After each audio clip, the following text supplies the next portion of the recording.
Well, Clare has this week released a book. It's called Scoring Goals in the Dark. It's in all good bookshops now, and it chronicles her journey through alcohol addiction, her struggles with drugs, and her attempts to take her own life. And Clare is in studio with me this afternoon. How are you?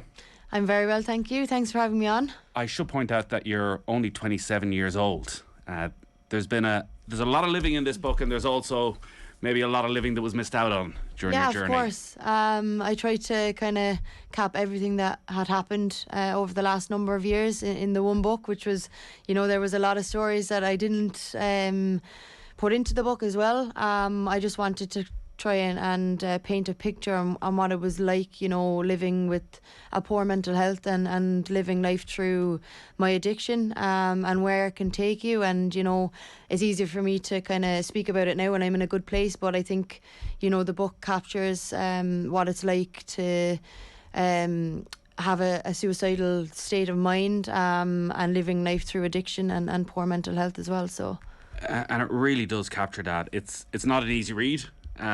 You leave it all out there in terms of your struggle with alcohol, with drugs, and you're remarkably honest throughout the entire book on how desperate a situation you found yourself in over the last few years. When I read a book like this, I often wonder, your family, your close friends, how shocked will they be with what they've read, or would they have been well aware of what you've been through? They lived in the moments as much as I did. It wasn't just me that was affected by all these things. It affected everybody that was around me as well. And as a parent, you don't want to see your child go through such dark times and such dark moments, as well as my friends. And when I look back now, I kind of have that guilt of what I have put them through, because not only was it me that was struggling, it also brought them to a few dark places as well with their mental health, and they're kind of the things that you don't see when you're living in the moment. It's only when you look back and realise how much of an impact it had on everybody around me, especially in the last few years. It became very visible to everybody that was around me.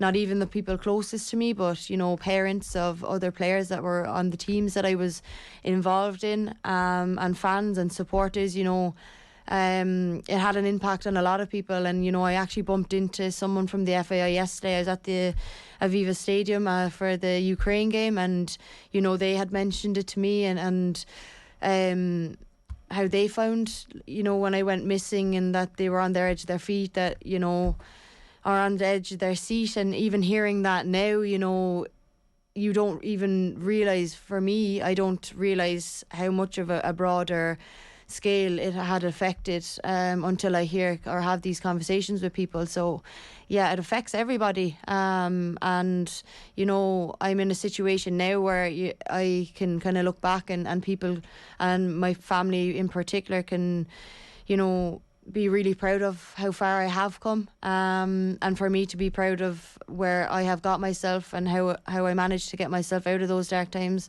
Receiving messages from my mum and my dad saying how proud they were of me, even from the show last night, and even today, having all these kind of media bits that I have been asked to do. So for them to kind of see that, and to see how much I'm working on myself to be a better person, is something that I can be proud of. Did you sit down with your mum and dad before you started writing the book with Gareth Marr and say, I'm going to do this, and I'm going to be honest, I'm going to pretty much put it all out there, warts and all? And how were they with that? They were quite scared wouldn't be the word. They obviously know that my experiences and my story could help a lot of people, and I think that's just the view that we've all had on it. I think my experiences, a lot of people could relate to them, as not just in the footballing world but in life in general. I think for them to be able to view it like that is really important, and I think they've taken it really well. And their first concern, I'm sure, is to protect you, whereas you're looking at this as a way of really helping other people and to be the inspiration, and people who are struggling with mental health to see that there is a way through this. But they're looking at their daughter, and I guess they're very worried about you talking about this and having to come on shows like this and be very public with the problems you've you've gone through and how that might affect you. Yeah, of course. You know, I came out publicly, you know, in 2020 with the letter to my younger self, which had a massive positive response to it. I just feel like at that time maybe I wasn't, you know, I didn't really deal with the overwhelming feeling that brought towards me. And, you know, a couple of months later I actually ended up relapsing. So, you know, there is that kind of they probably had that thought in the back of their mind as well. But I think, you know, they see how strong I am now in my life and what recovery has actually done to me. It's completely changed me as a person, and my outlook on life has completely changed. I have the right tools and an unbelievable support network now. I have people to turn to, you know, when things aren't going so well. So for them to be able to see that, and for me to be so open and honest, can only, you know, help other people, and that's the main aim. So your background then, I touched on, you know, representing Ireland at a very young age. I think you were 13 when you were called in to an Ireland squad for the first time. You're playing at under 17 World Cups. You're enjoying a lot of big moments. What age were you when you called into the senior squad for the first time? 19. Right. When did the drinking start? Heavily or just in general? Just in general. I think I took my first drink when I was 15. Right. Which wouldn't be unusual for kids in Ireland, let's be honest. I know. Yeah. So when did it change from just being a usual thing that kids in Ireland might do to, as you say, being a heavy drinker? I think it's probably kicked off when I was 19, 20. Right. And I was still, you know, I was playing professional football. I was in and around the international squad. You were a brilliant camogie player as well. Yeah, I played in the All-Ireland final in Croke Park when I was 17. So there was a lot going on in my life at that time. I didn't have much time to kind of sit back and take it all in, because there was always something more. You know, as athletes as well, you can never really appreciate what you have achieved in that moment, because there's always the next game, there's always the next competition. So yeah, I just think there was so much going on in my life as well at that time, that when I had an opportunity to let my hair down, I was never one to be able to have one or two drinks. That was never something I was capable of. I was always the first person at the bar and the last one to leave. No matter if the bar was closed or not, I would find, you know, a party to go to. And there was a number of nights, you know, that I didn't come home. And I was kind of out for a number of days. And, you know, I think when I moved to Glasgow the first time, it gave me that freedom. You know, I was in a flat, you know. What age were you?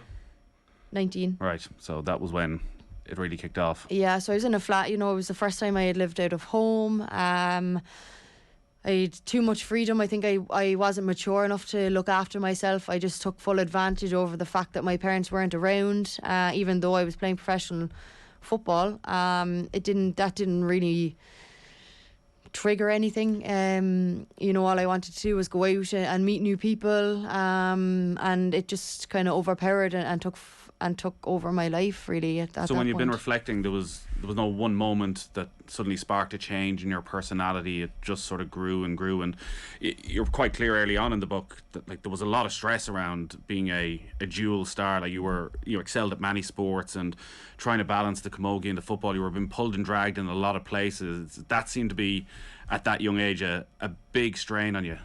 Yeah, no, it was. You know, all I wanted to do was play. I think it got to a certain stage where I was playing at the highest level in 3 different sports. And, you know, I was being pulled and dragged left, right and centre. Because I didn't have the capability of saying no. I didn't want to miss out on anything. I wanted to play as much as I could. I mean, you're that good. Yeah, There's probably it is. a sense that you're letting people down if you don't turn up for the big days. Yeah, exactly. And I think, you know, it started to overlap each other, and I had big decisions to make. But, you know, I was still young. I was still I hadn't even turned 18 yet. So it was my mum that had to kind of deal with what game I was playing, where I was going, what I was doing. And, you know, that was a lot of pressure on her as well, and a lot of stress on her to try and make those decisions, because all she wanted was the best for me. And yeah, just, you know, I speak about it in the book, about that weekend where I had the All-Ireland final and I had an under-19 international camp on the same weekend. So I think, you know, after that I had to kind of make my decision to stick with one sport. I wasn't capable of continuing the both. Yeah, we hear about these scenarios every year, particularly with women's sport, where there seems to be far more dual players, the pressure that's put on. But you're playing in an All-Ireland final, and it's a struggle to get released from a training camp. I know, it's absolutely wild. When I look back at it now, you know, it's crazy, because when I was younger, all I dreamed about was playing for Cork Mogie in an All-Ireland final, and then all I dreamed about was representing my country and in all these European competitions. And then when they both fall on the same weekend, you know, I probably, you know, I had an idea in my head that football was going to be something that I wanted to pursue. You know, I feel like there's a lot more opportunity in football, but at the same time, I grew up in a massive sporting community, which was mainly GAA. You know, my neighbours, we were all involved in the same club, and you know, putting on the red jersey and representing my country. It was such a small but powerful community, and it was something that I wanted to achieve. I know obviously we came up short in that All-Ireland final, but it was still an unbelievable experience to run out onto Croke Park and to hear the fans, and it was an incredible moment. And you know, having to say goodbye to that sport after that game, you know, it was difficult, of course. You know, I love hurling, I love camogie, I love the sport. I think it's the most skillful sport that is out there. And I was pretty good at that as well. So was the loss of that safety net and moving to the more professional environment in Glasgow, where you're obviously still there, but in football you are seen as a bit more of a commodity, whereas as you said, there's the community aspect of being in Cork, around family, around friends, where maybe they're just keeping a bit more of an eye on you. Whereas, as you say, you go to Glasgow and you're sort of left to your own devices at 19, 20. You know, it probably got to the extreme levels, it's got to be said. But, you know, most people are going to, and we've seen it countless times, where people struggle in that scenario. Yeah, no, when you put it like that, you know, and when I look back on it, there are definitely things that I could have done better. Decision making, you know, I feel like when I was back there, I wasn't mature enough to make the right decisions, and my behaviours were just not acceptable for a professional athlete. Even for, you know, even the culture that's around, you know, GAA, I feel like there's a lot of drinking culture. Well, there was back then. I know it's kind of different now, and there was a culture of drinking around, you know, all sports, I feel. And you know, because I was doing so well on the pitch, I was getting away with everything that I was doing off the pitch at the same time, and it just came to a head. And you know, I was on my own over in Glasgow as well, and nobody over there really knew how bad things were actually getting for me. You were because at one I kept stage you were living with Denise O'Sullivan. Yes, I was. I think at that stage maybe there was a bit of looking after going on, that sort of Denise took you under her wing, but once Denise left, there was a sort of gaping hole in your life. Yeah, no, there was. Denise was unbelievable, you know, and you know, her motivation and her work rate and everything that she has achieved up to this point is unbelievable, and it just shows where football, when you work hard at something, that's exactly where it can take you. And you know, I went the complete opposite way, and I don't really know why or how that actually came about. You know, I went down the wrong route, I suppose. I was struggling with my mental health, and I always have struggled with my mental health. It was something that I always wanted to hide, and I feel like I got that comfort from drinking, from the social aspect of things. And I never really looked after myself, and it took me down a very dark path. And when I came back then after my first spell at Glasgow City, it just erupted, I suppose. You weren't hiding away at home every day drinking either. Your drinking was a very public thing. You were out and about in Cork, you were out and about in Glasgow. You were, from reading the book, a bit of a messy drunk, that when you were out, everybody knew you were out. A lot of people must have been aware that your drinking wasn't like a normal 20-year-old's drinking. It was way beyond that. Or were you in some way managing to hide the true extent of it from people? I think I did manage to hide a lot of it. You know, it gets to about 12 o'clock and I would find a party somewhere else. I would kind of take myself out of the pub aspect of things. And I think that's how, you know, I kind of got away with it.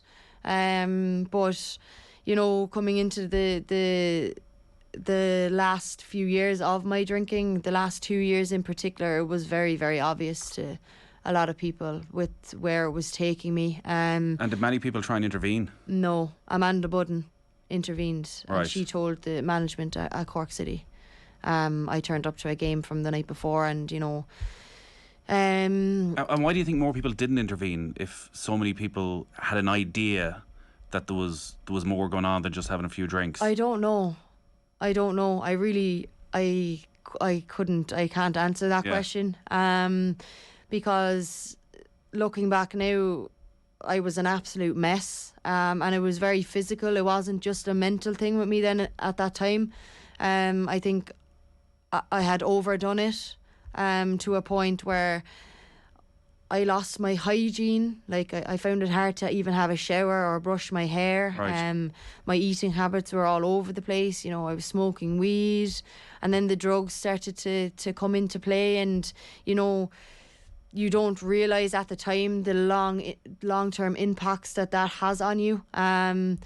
And it became really physical. You know, I was bleeding, you know, I was coughing up blood. I was bleeding every time I was going to the toilet. And I remember a certain moments where I actually went to the doctor, and I went to South Dock, but there was a long wait time, and I knew my friends were in the pub, and I just got up and left because I didn't have the patience to wait to speak to a doctor. Yeah. I kind of knew that it was my lifestyle that was bringing on all these issues that I was having with my physical health. And you know, hearing that and being confronted by that, I didn't want to hear it. I just would have rather have ran away from it. And you know, when I did end up turning up to a few games under the influence, you know, that was really when people, you know, stepped in and tried to support me and help me in the best way that they could. But ultimately, you know, there's not a lot that people can do for you when you're in that state of mind. It's up to you to bite into this support and to trust the process, I suppose. And that was something that I found hard, because you know, when I was so young, trying to give up drink meant that I had to distance myself from friends, pull myself out of the social aspect, and I didn't want that. You know, I felt like I was associated with drink as much as I was associated with playing football. It was as if I just took on that role of being that party girl as Right. well as that athlete, and I didn't want to lose that, because that's where I felt like I was able to communicate with friends, and without that, who was I? What was my identity? What could I bring to this world if I didn't have that? And that was something that I found hard to accept. It wasn't until I actually tried to commit suicide until I really realised I needed to go through a lifestyle change and to bite into the process of becoming sober and start my road to recovery. And you know, in that process and the process in recovery, you learn so much about yourself. And even when I gave up drink for the first time, you know, I didn't believe that I was an alcoholic. I didn't believe that I was an addict. So when you gave up for the first time, did you give up just, I'm taking a break from this? Or Yeah. at that stage, had you entered a recovery program where you were having to have conversations around alcoholism? Yeah, of course. And I had those difficult conversations as well when I went into the drug and alcohol centre. But there was still that voice in my head saying, you know, the next time will be different. And that was just the addict talking to me. You know, I completely separate the addict and me, because they're completely two different people. You know, I'm not a monster. I'm just living with something that's so powerful that's the way it projects you. And I think that took me a long time to realise and to accept. It wasn't until I relapsed in 2020 that I really fully believed that I was an addict and that I was an alcoholic at the age of 23. And then when I had my relapse, you know, I was 24, 25, and that was when I really, really started to trust the process and go through all the stages of recovery. You know, a lot had changed in my life after my relapse. You know, I'd lost a lot of weight. I had a hard relationship with food. I had medication, trying to get back into the swing of things, and taking on the responsibility of what happened as well. There's a hell of a lot going on there for somebody in their early 20s to have to deal with. How difficult is that moment at, 23, when you're having to sit in a room and say, I'm an alcoholic? Very difficult, when those words kind of come out of someone's mouth. I kind of just brushed it under the carpet. Did you believe it when you said it the first time? No, I would never. I was playing in the Champions League the year before. I would have never associated myself as being an alcoholic. You wouldn't put a professional athlete who's playing international football, playing in the Champions League, in a category with drugs and alcohol. It's just something that's not spoke about, but I know it affects a lot of people. And then when I had my relapse then in 2020, it was like, this is actually who I am. And if it's a sink or a swim situation that I found myself in, and I wanted to take responsibility for my actions, and I wanted to change, and I wanted to prove, not only for myself but to other people, that I could do it, and that I could do it again. When I relapsed, I said I can't be seen ever again. I'm never going to be able to get my life back on track, let alone get back playing professional football. It was completely out of my reach, and all I wanted to do was try and get my life back on track and to find true happiness, and to be in control of who I am, and to try and find out who I really am. And I think the recovery over the last 2 years, I'm nearly 2 years sober next month, or next week, and I can finally say that I finally have found who I really am, and it's something that I can be really proud of, and my family are really proud of.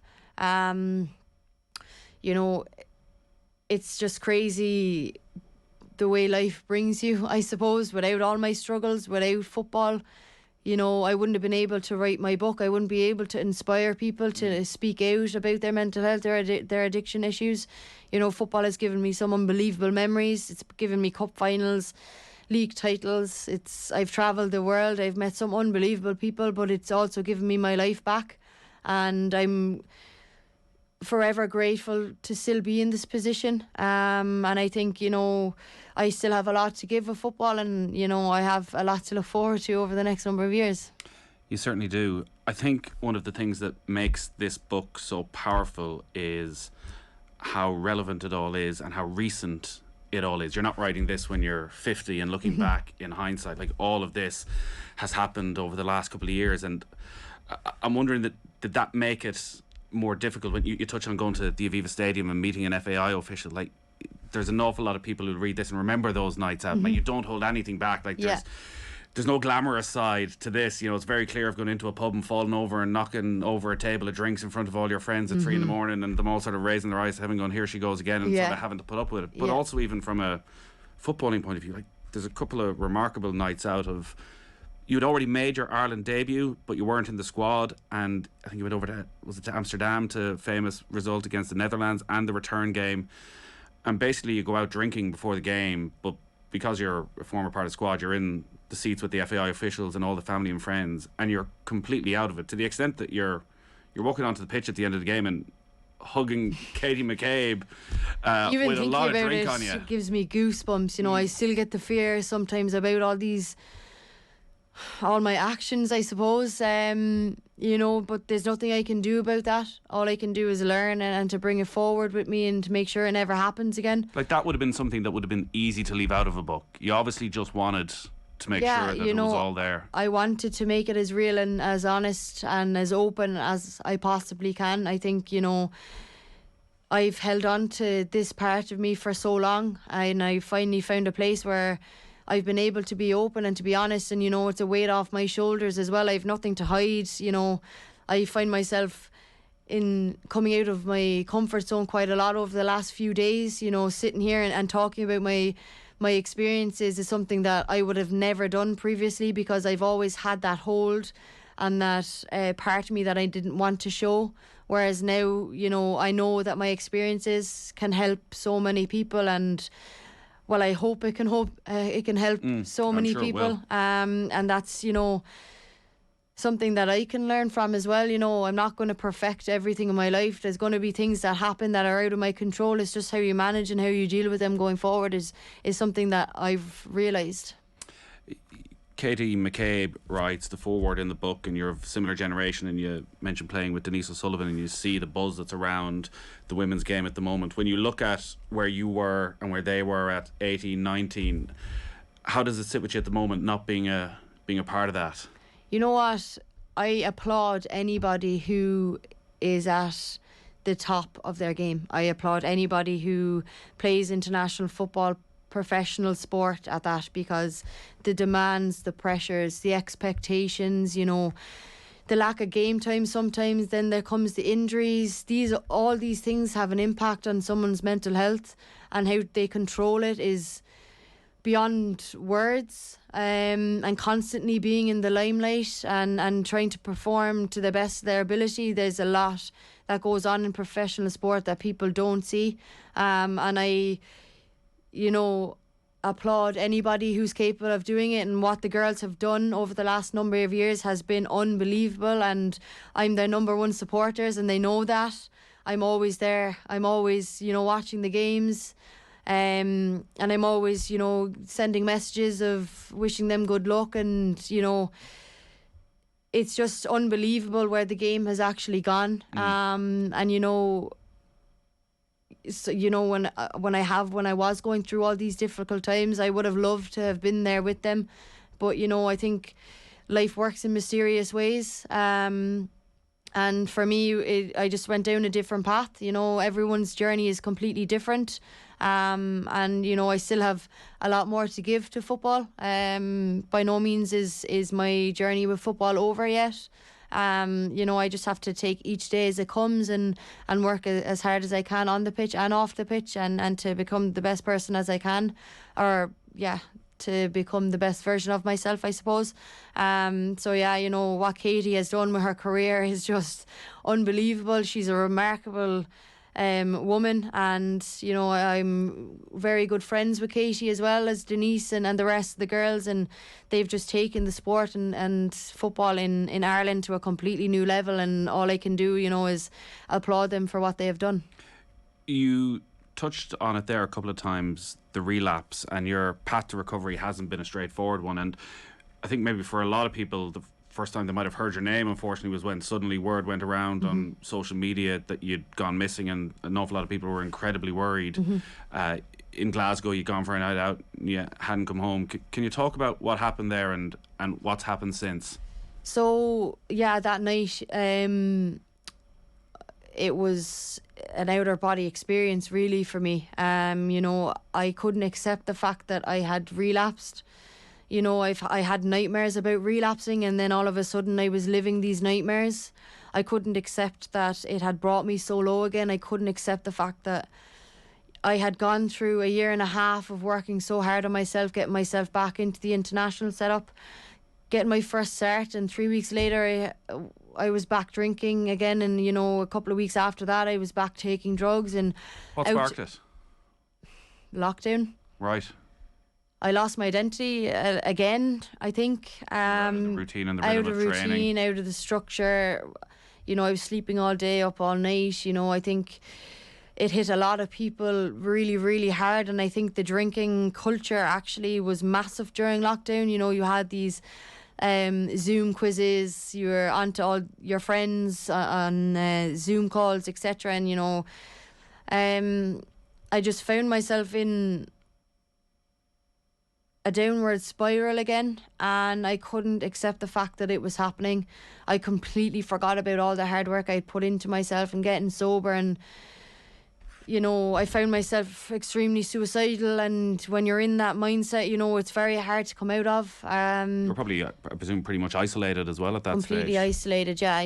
I did actually come home for a number of weeks for my birthday in 2020, in May 2020, and it just spiraled completely out of control, and went back to Glasgow to try and get myself back on track, and it was a little too late. I think my thoughts were just too overpowering, and I found myself back in hospital and back in a psychiatric ward for 30 days, and it was, you know, it was the best thing that ever happened to me, to be honest. I met some incredible people in hospital who gave me advice that, you know, live with me forever. They were a lot older than me, and they were able to tell me, you know, that I still have my whole life ahead of me, that I'm young. You know, some of them were 40 and 50, and they had lost their kids, lost their house, lost their job through addiction, through their mental health, and it was something that has stuck with me until this day, that I still have my whole life ahead of me. I still have time to put it right, to build relationships again. You know, it's not an easy process, but it's something that I do work on, like, all the time. And yeah, you know, going through and being in recovery, it breaks you down into a million pieces to put you back together a completely different way, and that's certainly what it has done for me. You know, I'm a completely different person. I have a different outlook on life, and, you know, it's a more positive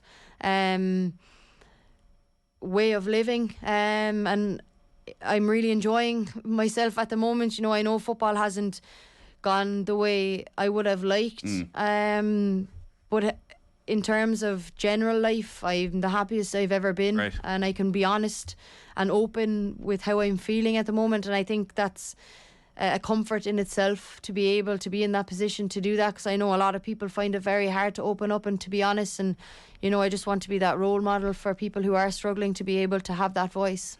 Do you look back and think, geez, I wish I knew this 10 years ago when I was 17? Oh my Because God. we've obviously all made, as a culture, made massive strides in terms of understanding mental health, but I'd imagine even thinking back a decade ago as a 17-year-old girl, like, you know that your thoughts aren't maybe what you want them to be, but you don't know that there's a way of getting through it. Yeah, no. If I knew then what I know now, things would have been completely different for me. But, you know, as I said, things happen for a reason, and I wouldn't be sitting here if I hadn't gone through all my struggles. And I think it's shaped me into be the person that I am today. And, you know, I can look back and be proud of how far I've come. Absolutely. And it's not the end of the journey. No. I mentioned you've been capped under 3 different managers, so everybody who's seen you play has obviously been impressed, and you've been capped under Vera Pauw. You're still playing your football over in Glasgow. Do you set yourself goals of, I want to get back in that Ireland squad, I'm, you know, willing to put it all out there and tell everyone I want to be in there, or do you just sort of keep things more internal? I take things day by day. You know, I don't look too far into the future, and I just take things as they come, and just, you know, take the right steps going forward. And, you know, you never know what can happen then. If I apply myself properly and work hard and put my head down, you know, anything can happen. So yeah, I'm looking forward to what's to come. I'd imagine your parents are incredibly proud of Yeah, they what are. you've You done. know, they've sent your me. brother as well, I think it was a huge support. Yeah, he was. My whole family have been a massive support throughout this whole process. You know, it's not easy seeing your sister, your brother, or your daughter go through these situations, but, you know, it is who I am, and, you know, I can't change that. And they see the work that I put into myself, and they see how much time and how much time I put into my recovery. You know, and they see me back playing, they see me happy, and I think they see the smile back on my face, and that's the most important thing. Yeah. Well, listen, I think it's a powerful book, Scoring Goals in the Dark. Clare Shine with Gareth Marrett, out now in all bookshops. Very best of luck with your continued recovery, and hopefully see you back in that green jersey sometime soon. Thanks for coming to the studio, Clare. Thank you very much. It's a pleasure. Thank you.